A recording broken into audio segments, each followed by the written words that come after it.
Moon Knight is the name of a series that's now on Disney Plus in the UK, and it's based on a comic book of the same name, which first started in 1975. It's another Marvel production. I was unsure about watching Moon Knight because um, portrayals of people with DID tend to be really awful. We're the worst of the worst. And I didn't really want another example of like what we had in Split, or something that's very kind of Jekyll and Hyde, where someone just goes out and hurts a bunch of people. Um, but I also wanted to give it a go because in another Marvel series, the most recent iteration of The Punisher that used to be out on Netflix, the main characters and the supporting characters pretty much all had PTSD, complex PTSD, which is another condition that I also have, and that was handled really well. I really liked that series, so I thought I'll give it a go. And yeah, there's some good things that I was surprised at, and there are some not so good things that I wasn't too keen on. I'll go into detail in a bit. So, number one on the things that Moon Knight gets right as far as dissociative identity disorder goes. Well, first of all, they actually use that title. They don't use the old term, which is really good to see. Even though the terminology changed in 1992, so it's 30 years ago now, people still use the outdated term, which only speaks to a single part of dissociation and not everything that DID involves. So that was good. The second thing that Moon Knight gets right is showing the amnesia between the different parts, the host, which is Mark, and the alters, which is right now Stephen and Jake.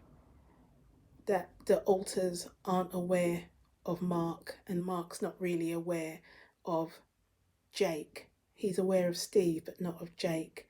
So that was good to see.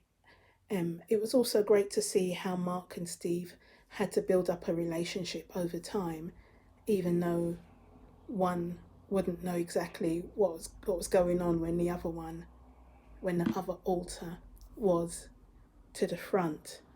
Um, so I appreciated that. The third thing that the series does really, really well um, hasn't actually got anything to do with dissociative identity disorder. It's just that the music is incredible. I've never listened to Egyptian rap music before, but it's just everything I have on my Spotify now is Egyptian rap.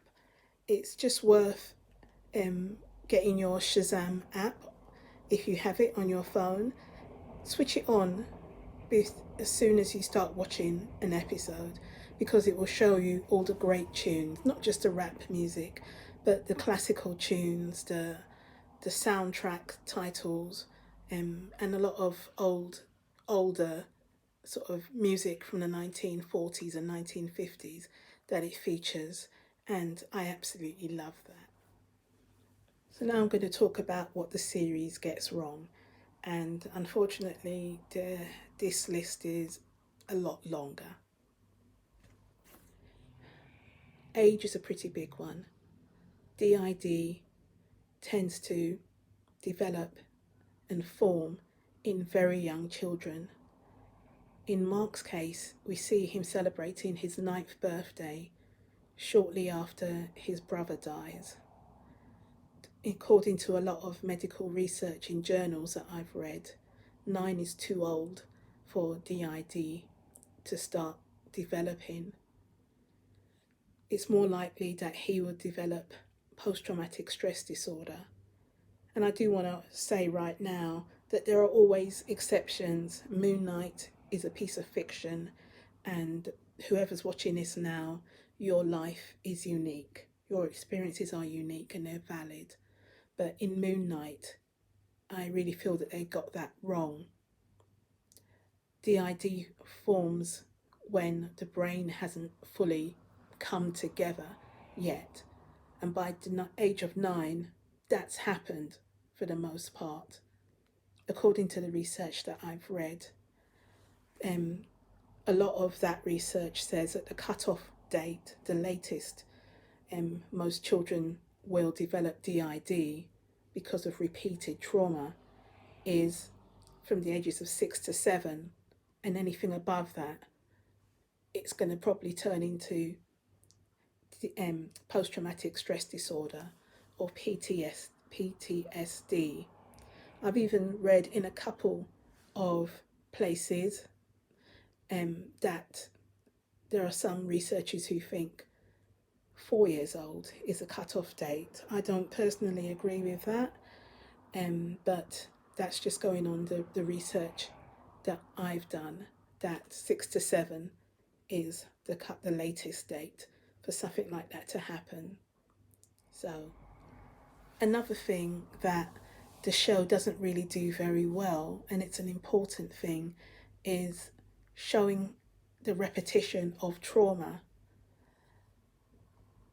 A big part of the formation of dissociative identity disorder is the repetition.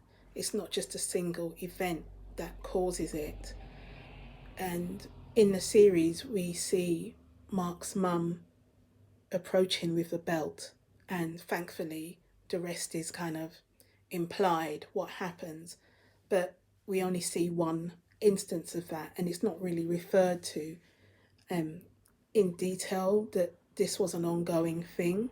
And of course, I'm glad that we don't have to see on screen a child getting beaten over and over again, but it could have been made clearer when people were talking that this repetition was part of what caused this condition, this disorder, to actually manifest. So yeah, that could have been done better. Another thing that I really didn't appreciate and that I found really unhelpful was showing people with DID as being violent. 2 out of the 3 characters in one body are incredibly violent. And I mean, people with mental health disabilities are often perceived as being violent, and it's completely unfounded. The fact that people with DID are shown always as being incredibly violent, it's kind of victim blamey as well. These are people like me who suffered repeated trauma as a very young child, and as a result of growing up and surviving and being adults, we're now shown as being just only ever interested in hurting people. I'm glad that Steve was a counterpoint to that, but having 2 out of 3 of them being killers, pretty much, I found that really unhelpful. The stereotype is so strong for people not just with DID, but with people with a range of mental health issues, and I really could have done without that. But I also know that Moon Knight is an action, drama, adventure, sci-fi, fantasy, and they have to have something to drive it, but it's been done, you know. Moon Knight is an action series, as I've just said, and it's also a very visual format. So it's very difficult, I think, for them to portray the interactions between a host and an alter or alters in a realistic way, because most of the time when that happens for me, when I'm communicating with my other alters, it's all internal, and there's no visible sign of the conversation or discussion that's actually going on inside me. But of course, they can't really do that on Moon Knight. So what they do, which I didn't really appreciate, for purely personal reasons this time, is the conversations they'd have in the mirror. Um, and yes, I understand they have to show visually what's going on, but for me personally, I hate looking at mirrors. If another alter is to the front, is actually looking in a mirror and they see me, a fat black non binary person, a lot of the times it freaks them out. I I have 8 alters, and some of them are different genders, some of them are different ethnicities, some of them are very different ages to me. So to look in a mirror, it's often difficult for me, and that's before all of the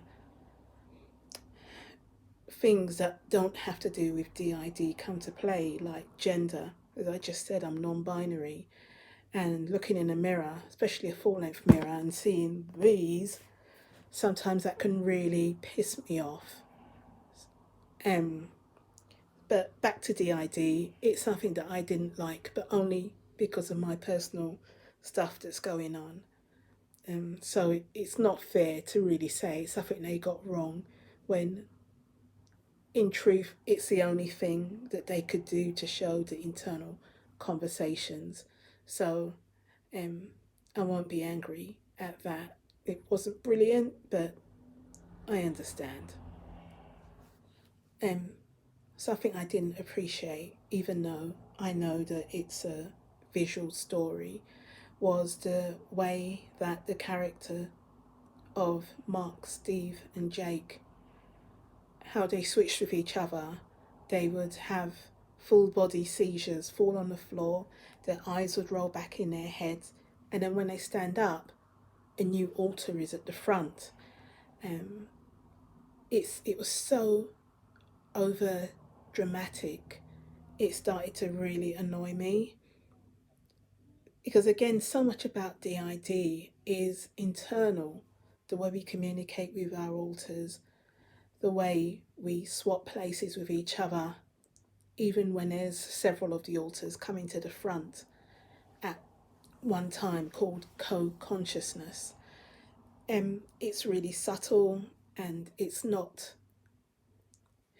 as far as my experiences go, it's not something where I'd fall on the floor, roll around, and then stand up and someone new is there.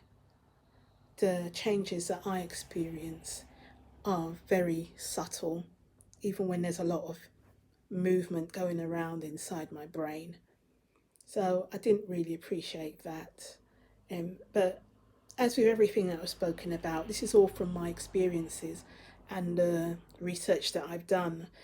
Not that there's much research around um, on DID, but the stuff that's there, I've tried to read as much as I can in order to help myself for the most part, I must admit. So, all in all, we were all glad that we were able to watch Moon Knight. The alters were very intrigued by it all. They loved the music as I, as a host, did. We all loved the cinematography, which was fantastic, especially the starry night sky, which we just kept rewinding and watching again and again. Um, and some of the younger alters I found were shouting out, "Look behind you," at some points, and there was a lot of distress when they showed Mark's mum about to hurt him. So we are glad that we were able to watch it. Also, just want to reiterate that fiction isn't the same as reality, but fiction can influence reality. It can influence how people see us, people with adverse mental health of any kind. But some mental health conditions, more than others, have been really damaged by media representation.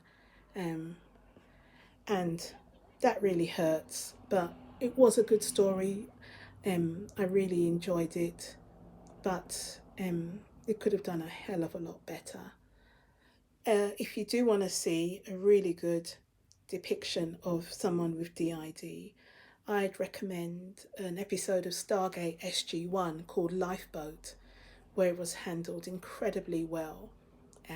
The acting was superb, and it wasn't massively sensationalized. So yeah, so I hope you enjoyed this. This is my first ever video. So yeah, that's me done.